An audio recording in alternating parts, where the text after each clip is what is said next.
اعوذ باللہ من الشیطان الرجیم، میں اللہ تعالی کی پناہ میں آتا ہوں شیطان مردود سے۔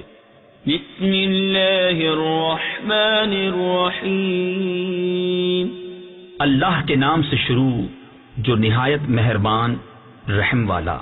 الحمد للہ رب العالمین الرحمن الرحیم مالک یوم الدین، ایاک نعبد و ایاک نستعین۔ سب خوبیاں اللہ کو جو مالک سارے جہان والوں کا، بہت مہربان رحمت والا، روز جزا کا مالک، ہم تجھی کو پوجیں اور تجھی سے مدد چاہیں۔ تفسیر خزائن العرفان میں ہے، اس میں یہ تعلیم فرمائی کہ مدد بالواسطہ ہو یا بلا واسطہ، ہر طرح اللہ تعالی کے ساتھ خاص ہے۔ حقیقی مددگار وہی ہے، باقی تمام ذرائع مدد الہی کے مظہر ہیں۔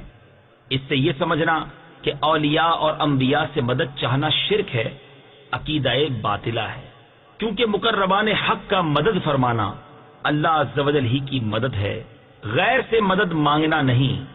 اهدنا الصراط المستقيم صراط الذين أنعمت عليهم غير المغضوب عليهم ولا الضالين۔